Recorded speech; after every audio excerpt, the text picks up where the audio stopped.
The Graziadio School of Business and Management at Pepperdine University proudly presents the Dean's Executive Leadership Series. This podcast invites top business practitioners and thought leaders to share their view on the real world of business. It is indeed an honor to be here. My name is Faye Mcclure. I'm Vice President of Strategic Marketing for Farmers Insurance, and Farmers is the very proud sponsor of the Dean's Executive Leadership Series for this, the 8th consecutive year. It is my distinct honor to introduce a lady who is a visionary and who has led the Graziadio School of Business and Management into prominence. Dr. Linda Livingstone has been a friend, a mentor, and a confidant of mine for many years now, and I am just so proud of what she's accomplished. I know we all are here at the business school. So again, without further ado, I'd like to introduce Dr. Dean Linda Livingstone.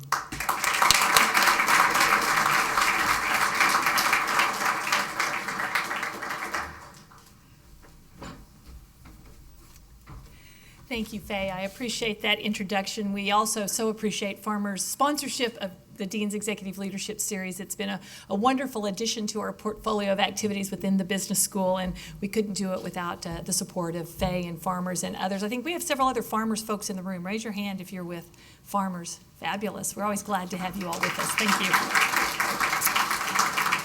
Well, before introducing our speaker, I want to update you on a few things going on in the school and let you know about a few other events that are coming up. But first, I want to mention, and something you should know this if you read your emails from us, but we were actually really thrilled a couple of weeks ago when our full-time MBA program was recognized as the second most popular MBA program in the country. Number one was Harvard, and we bumped Stanford to number 3. So we were thrilled with that. And that ranking was based on what percentage of students that you admit actually choose to go to your program. So it means that you had a really high yield.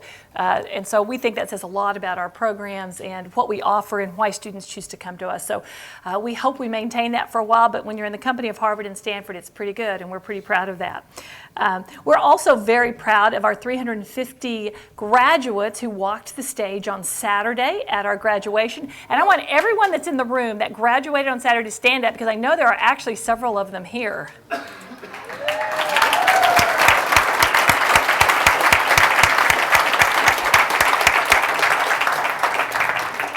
I'm going to actually make 2 of those stand up again. David Deneke was actually recognized with one of our George Awards, which is a recognition we do in honor of those who represent the leadership of George Graziadio, and David received that award for our full-time program. So David, we're glad to have you here, and he just graduated.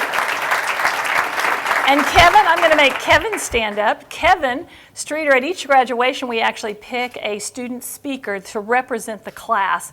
And Kevin was our student speaker on Saturday, and he's also a past George Award recipient and is a dual degree holder from Pepperdine with a BSM and an MBA degree. So Kevin, thank you for sharing. You did a fabulous job on Saturday. Well, this is our last Dean's Executive Leadership Series of the year, but that does not mean that it is the last thing you can participate in as an alum or student or friend of the business school. We have several events coming up I want to make sure that you know about. A couple of them that are right here in Orange County. First, on May 3rd, which is I think next Wednesday, we have our Innovation Summit, which has become an annual event that our Orange County Graziadio Alumni Network Leadership Council puts on. And the focus of this summit is green and cloud innovation for today. So it's May 3rd at the Bowers Museum. The reception starts at 5:30. I encourage you all to be there if you can do that and if that's something you're interested in. And then the following week on May 9th, if you want to get up early in the morning and join us, we have a small business breakfast series that we host through our GAN Leadership Councils. And at the Irvine campus at 7:30 on May 9th, we're going to be discussing assessing and improving your revenue strategy. So we hope that you will be able to join us for that. And then we have our 3rd annual Healthcare Forum, which is going to be held at the Rand Corporation in Santa Monica. This has become quite an event each year where we bring in some of the leading thinkers in healthcare, given all that's going on in that space. And this time we're going to really talk about the impact of integrated IT and the implications for that and the possibilities of that in healthcare. I was just on a call earlier this week with the group that's going to be speaking and the panelists, and I think it's going to be really exceptional, a very interesting event. So 6 o'clock on May 10th at the Rand Corporation in Santa Monica. So lots of interesting things going on. We also just kind of remind you of ways you can help us within the school. We are kicking off a Pasadena program in the fall. We had a campus in Pasadena for a while. We kind of phased out of that, but we're actually going to go back in a little bit different format. So if you know of anybody in that Pasadena area that might be interested, would love to have them reach out to us about the program. And then we are also starting this fall a Saturday format for our part-time MBA. So if students want to go through the whole program on Saturdays only to give them a little bit more flexibility, we will have that capacity as well. So we're continuing to look for ways to meet the needs of the community and to give access to our MBA in different formats and in different locations.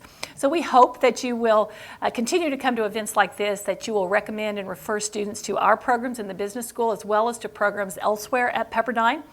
We hope that you will participate to supporting us financially in any way that you can, particularly in our annual giving, which is a really important part of what we do in the school, and it actually helps to influence some of the rankings that we participate in. And then we hope that as waves, you will hire waves. Very important. Some of these folks that stood up, that just graduated, probably would love for you to hire them. And we have a lot of alums that reach out to each other as they transition or as they're just getting out and looking for jobs. And so the more we can support one another, the better that network becomes, the more valuable it is to you. So we hope that you will support each other and support the school in those ways as we go forward. But tonight we are here to conclude this year's Dean's Executive Leadership Series. It's really been an exceptional year, and we've had some fabulous speakers, and tonight is no exception, and we have a fabulous venue, a wonderful place to be, a beautiful evening to be here at Angel Stadium. But tonight we are just really pleased to have Dennis Kuhl with us. He is the chairman of the Los Angeles Angels of Anaheim. He joined the club in 2003 as the president, but was promoted to chairman in 2009. He really focuses on administration, customer service. He's very involved in civic engagement here in this region. They have done exceptionally well with the Angels in building a fan base and building a great sense of community and fun at the ballpark, and I'm sure he'll share some more about that. I know they're recognized regularly for the climate and the atmosphere that they create here. But Dennis is also very, very involved in the community. He's on, I've got a list here of all the nonprofit boards that he's on, but what it says is he's deeply committed to the community, deeply committed to service, and to the Angels being a part of the community in a very meaningful way. So Dennis is going to share with us, and then I'll come back up and join him after his remarks, and we will would love to have some questions from the audience as well. So Dennis, we're thrilled to be here and so glad to have you with us to close out our series this year. Thank you very much. Thank you very much. Okay, welcome everybody to Angel Stadium. I'm glad to see you all here. I want to start a little bit, you're all Pepperdine graduates, I hope. I went to the University of Arizona in Tucson with Artie many years ago, but last week I gave a speech at, it's called the Building Blocks Foundation Fund, and it was a group of people that, from the Orange County area, we did at the Islands Hotel. They asked me to speak, and there was, it was like Irvine Company, C.B. Richard Ellis, a lot of property managers. And there were some U of A guys in there, and I told them the story that I went to the U of A, and I said, and they cheered a little bit, and I said, are there any people here from USC? And they all, God, yeah. I said, well, that's good. I'll go a little slower then.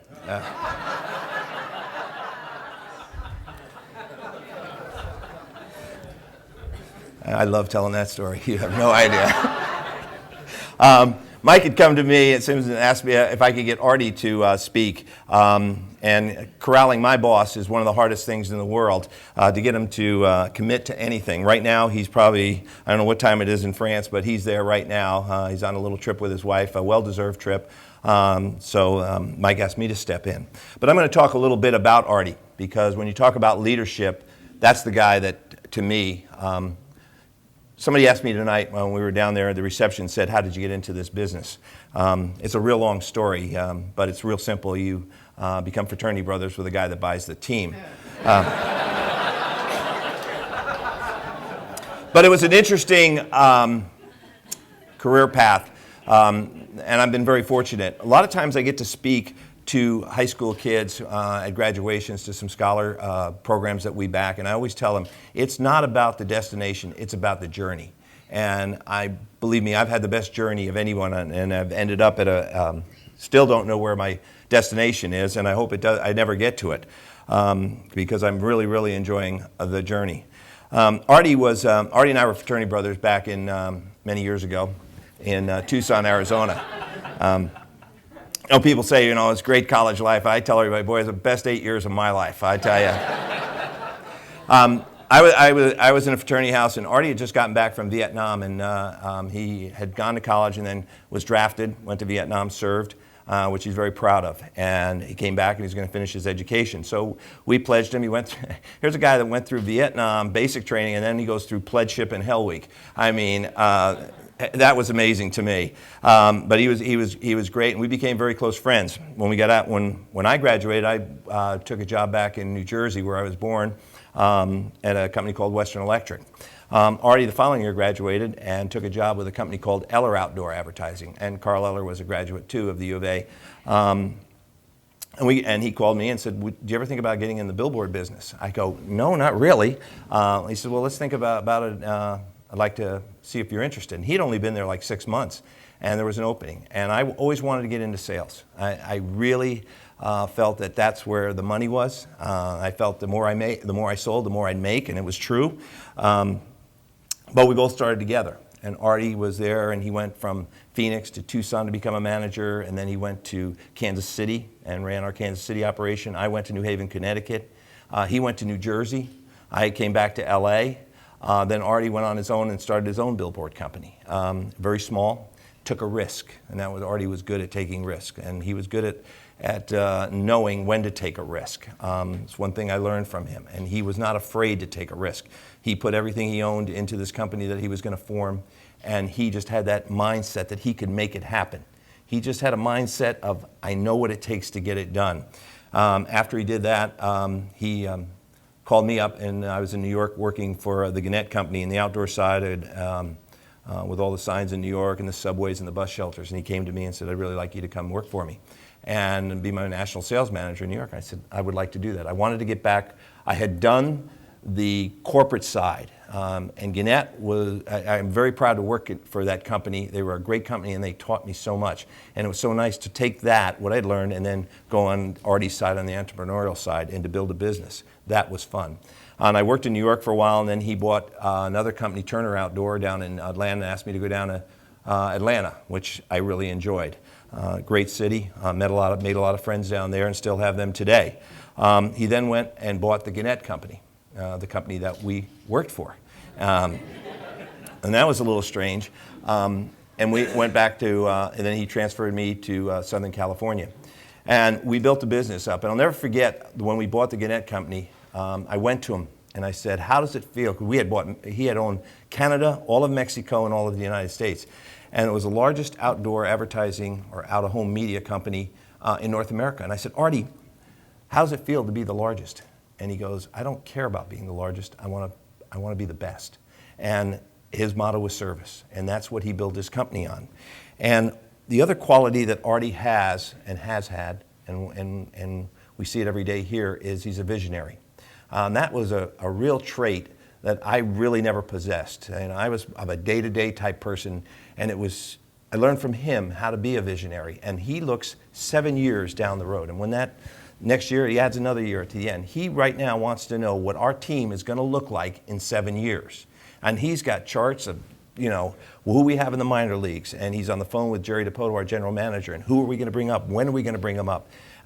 He's got that competitive instinct. The most important thing with Artie right now is, I was telling somebody now, we need some jewelry. And that's a World Series ring, because there's John Carpino, who's president now, myself, and Artie all came together here when he bought the team. And we're the only ones out walking around. Most of the people here were 2002 when they got jewelry, and they all wear it, and they think they're funny.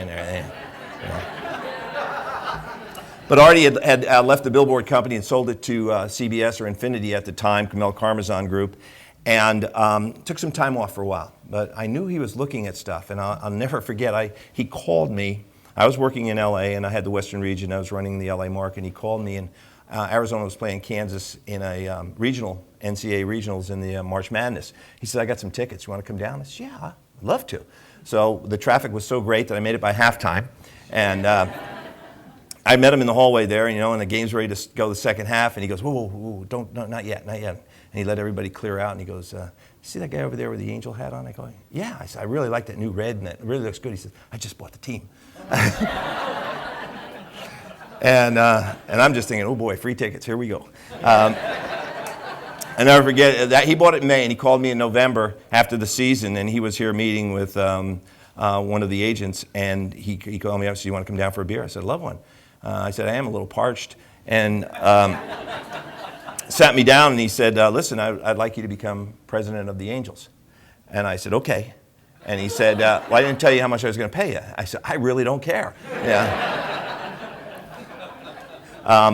Artie was, I've worked for Artie for over 40 years in the Billboard business and now in the baseball business. And when you talk about leadership and you talk about management, I think they're two different things.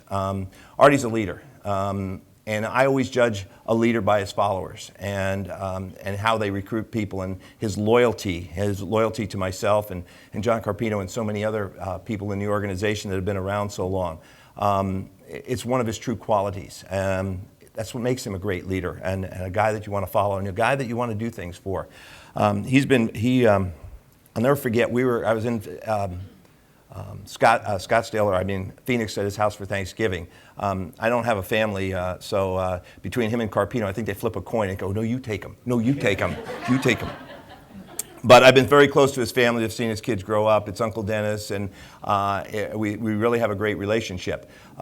Sometimes strained when it comes to business and fun and the family, but when you're at his house, he's just a true friend.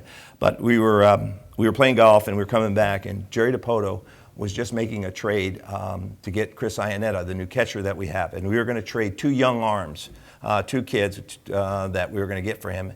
And he called Artie, and we were in the car, and he says, Artie, I want to make this trade, and what do you think? And Artie goes, I don't make that decision. That's why I hired you. You make that decision. And that's really commendable when you say it. He talked it over. He says, Artie says, I do not like giving up two young pitchers. I'll tell you that right now, Jerry. But you're the expert. You're the guy you're on the line for this. And if I make that decision, then I don't need you here. And it was a tough call. We did trade for Iannetta, and it turned out to be a very, very good trade. One of the things that Artie, when we get into conversations, they can get heated sometimes. We'll be here for a game. We'll be in a suite, John and I, and we'll be going over numbers or everything. And the one thing you never say to Artie is, I think. Never say, I think. Because then he'll just turn to you and go, you don't know? You just think? I go, I think John said that. I didn't say that. It's a challenge to be with him. It's a challenge for him. We're very fortunate. We have one owner, and there's not a lot of bureaucracy, which makes it great. I can pick up the phone at any time, day or night, give him a call and say, Artie, the air conditioners went out. I got to buy new air conditioners at $500,000. What do you think? Yeah, go ahead, And then next day I write down, Artie said. But he was always fair to us. He rewarded the performers, always rewarded performers.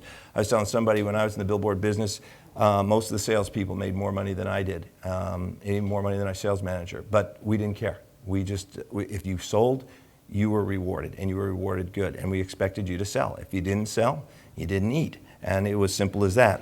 Artie would always say, and I had some really nice comments tonight about people saying, well, your place looks good, and well, you don't know where I've got the duct tape holding the pipes up and everything else underneath. But Artie would come here and he'd say, listen, you're doing 99% of the things right, but I'm here to correct that 1%. And John Carpino said to him, why do you spend 99% of your time on that 1%? He believes in giving back to the community. I've been very fortunate now to take over the chairmanship, and allows me to get into the community. And we are very reactive to the community instead of being proactive. And like Linda said, I'm on quite a few nonprofit organizations, and it's been a real education for me. And it's an opportunity, and Artie has given me that opportunity, and I appreciate it, the opportunity to reach out and touch some of the lives of the people in LA and Orange County. On the business side, people always ask me, what's the difference between the Billboard business and the baseball business? And the big difference is we made money in the Billboard business. But baseball's like any other business. You've got revenue and you've got expenses. And what I learned at Arizona, which we call the Harvard of the West, is make sure that your revenue is more than your expenses. Very simple. We used to always have the motto, sales cures all ills, and it does. It makes up for a lot of mistakes. When we got here, John and I, when Artie hired us John took over as marketing, and I was president. One of the things that we looked at was they had just won the World Series, 2002, and in 2003, they were only broadcasting 53 baseball games on TV. And we were in shock. John's from Chicago, I'm from New Jersey. Every day there was a baseball game on in those cities. Every day. They broadcast, the Yankees or the Mets were on every day. They broadcast every game. The Cubs, the White Sox, they were on every day. Here, they won the World Series and you're on 53 games. People here looked at us and said, I said, we're going to put every game on. They go, well, if you do that, our attendance is going down. And I go, leave it to me. You give me 3 hours of an infomercial. I'll sell seats, I'll sell bobbleheads, I'll sell whatever it is, but I'll sell the players. But I could not understand, it was a mentality, it was a culture that we had to come here and change. And Artie says, I don't care if you have to go and pay to put the game on, pay to have it put on. And it was really, we were on like 5 different channels, KDOC, some of them I can't even remember what we were on, but we believed that if people wanted to watch our game, they were going to find it. And we put it, we would broadcast or we would do whatever we could to let people know if we were on channel. We invested a lot of money in players like Vladimir Guerrero and Escobar and Guillen and a lot of people. What good is it if we couldn't showcase them? We had to showcase them on TV. That was where we were going on that. The contract we had with Fox was very, very low. Very low. So that was the first thing we looked at about renegotiating that contract. Because you have only a certain amount of revenue sources in baseball. Tickets, which is number 1, broadcast, sponsorship, concessions, merchandise, and parking. Those are the ones. So we always go where the big money is first, and it was tickets. But we had a little bit of issue with Artie. Not an issue with Artie, but his culture. One of the things that we wanted to do here was make sure that people could come to the ballpark. We wanted to make it affordable, we wanted to make it clean, and we wanted to make it safe. Those were the 3 things we were concentrating. Well, if you got tickets, that's your number 1. It was very tough to raise those ticket prices right away. So we had to evaluate each seat and what we were going to do, but we still had to make it affordable. I think we had the 4th lowest price ticket, average ticket in all of major leagues. And Artie says we're not raising our ticket prices. He'll be famous for his whole life for lowering beer prices. I think we're going to put that on his tombstone. But I never forget that press conference. He turned to that time. It was Kevin Ulick. He says, "Kevin, can I lower beer prices?" And Kevin said, "You can do whatever you want, Artie. You own the team." And he says, "Well, let's lower it." He says because he had been part owner of the D-backs, and he said, "I never forget going in there and buying $55 for 4 beers or something." He says, "We're not going to have that. We're going to have people come here and enjoy themselves." So then we went to concessions. We hadn't raised our prices in concessions for almost 7 years.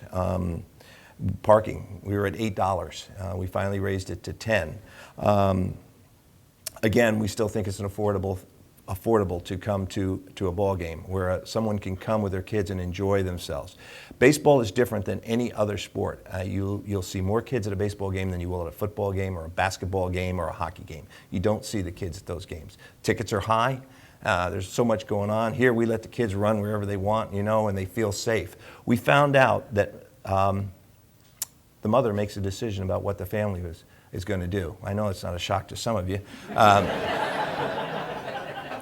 But we did a little bit of study and research on that, some focus groups, and found out the mother makes a decision what the family's going to do.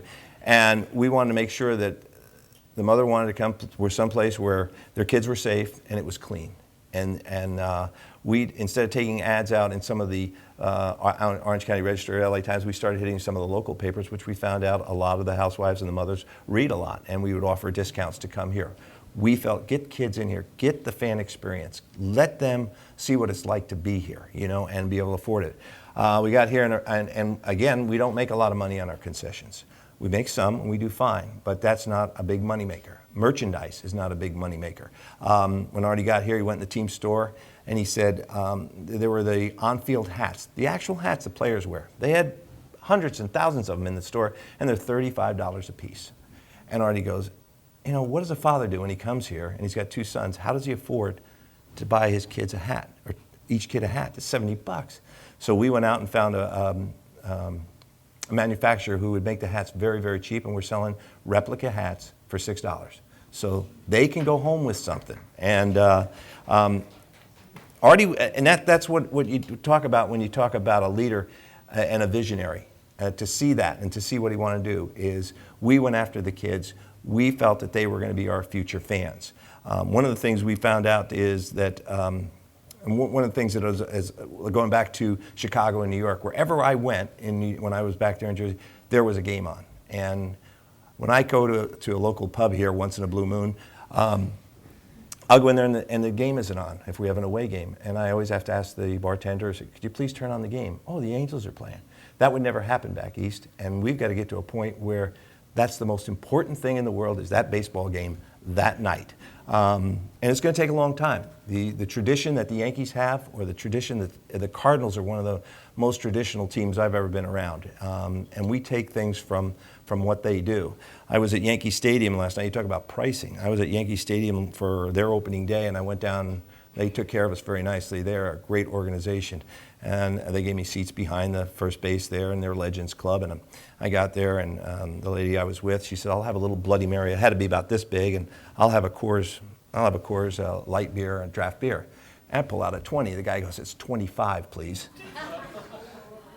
They are not ashamed of their pricing. They are not ashamed of their pricing. But what you found out, and when we talked about it, because I had some of marketing people there with us to see what they do there, is those Yankee fans are so loyal. They don't care what the price is. They want to be part of a championship team, and they are. I mean, when you sit there and see 27 banners of world champions, it's very impressive. And people want to be with a winner, and that's what we're trying to do here, and that's Artie's vision, to be competitive, to get to the playoffs every year, and to get that jewelry that we want. And I told somebody that we're getting the wrapper rings, world champions, 2012, hopefully. Artie came here and he said, here's what we're going to do. We're going to focus on 3 things. We're going to focus on red, we're going to focus on our A, and we're going to focus on angels. And I don't want you and John to go sideways with camouflage, and I don't want you to go this way with this color.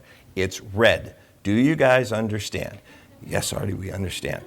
The A, what we do is we go through a lot of the merchandise and we bring him ideas we have, and one time we brought it and the A was tilted a little bit on the hat, like the kids like and everything. No. Don't mess with that A. I want it straight up, And I go, Artie, we're not selling to you. He goes, listen, we don't make that much money on merchandise, so we're going to do it our way, and we're going to do it the way that I believe we have to build this brand. And it is true. I mean, you take a look at the Yankee brand. It's the same everywhere you go. St. Louis Cardinal, it's the same everywhere. When I was giving my speech the other night, I was talking about the Dodger brand. And one of the questions came up and asked me what I thought about the Dodger situation going on up there and the leadership up there. I said, to me, it's the most amazing sale I've ever seen, $2.15 billion for a baseball team. I am still trying to figure out how that's going to work. But here's a guy, Frank, and I know Frank pretty well, interesting person. He took a team that he leveraged. He didn't pay a cent for it. He leveraged it against some parking lot, and he had in Boston with Fox. He took the brand, one of the best brands in sports is the Dodgers. I'll give the devil his due. It's a great brand. It's in a great market. It's got everything going for it. He took that brand and he couldn't make payroll a couple times. And no money. And I figured out the other day he's going to walk away with about $1 billion in his pocket. I said, this guy needs to be the dean of finance at some university to pull this off. I said the other night he only had to pay Jamie $131 million. That was part of her settlement. I went, that's not going to last. How much do shoes cost now? I mean, but it was an interesting, Major League Baseball is a very interesting company, franchise holder of all the teams and the ownership, where we feel we're very lucky to have an owner like Artie, who cares about the fan. He cares about his employees. One of the things that we discovered too is about the fan experience is our people here. When you're in management and you're sitting sometimes in an ivory tower almost, and you think you know what's going on, think again, because you don't. We were thinking we are touching our fans. We felt as a management team we're doing the right thing, but we weren't. The people that were touching our fans were our lowest paid, and no offense to that, but our lowest paid people, which was our ushers, our retired people, our ushers, our ticket takers, our ticket sellers. They were the people that were touching our fans more than we ever will, but we thought, well, you know, we're management. We know what we're doing. Well, we didn't. So we started the training. We did a lot of studying on it because we found out our ticket takers, when you came in and you gave our ticket taker the ticket, they would look down and yeah, there you go. And we taught them, look the person in the eye. Thank them for coming. And when they leave, say, hey, come again sometimes. I want people to smile. I want them to greet people. I want them to make like they're so happy to be here, it's not funny. I had one gentleman that was at the gate on Douglas there, and I would go for lunch, and I'd come back, and he would sit in his chair and like this. I couldn't take it anymore. I stopped, and I brought him over, and I said, what's the problem? He goes, what do you mean? I said, you don't seem too happy to be here. Well, I am. I go, we just won 10 in a row, and you look like, you know, you lost your best friend. And he goes, I said, next time I come through here, I want to see you smile.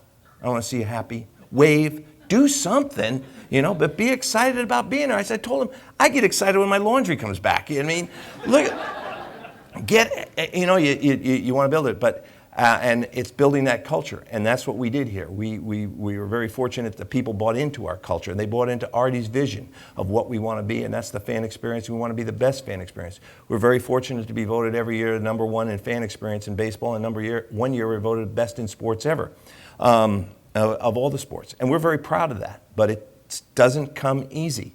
It's a lot of work. It's I've always believed in managing by walking around. In every game, I go to every home game, most of them anyhow, unless something else comes up. But I walk around, and I want to see how the lines are doing. I want to see if the place is clean.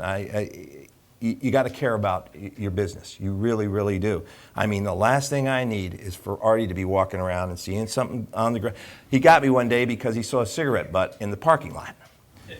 I go, Artie, it's a parking lot, you know. But Artie was never for perfection. He was for excellence. And he is a day-to-day guy. We talk to him he's on the phone with John and I almost every day about something. He reads that ticket report like it's, I don't know what, but he knows how many fans are coming in here, and he wants us to project how many are coming next week, and what are we doing about getting people in here.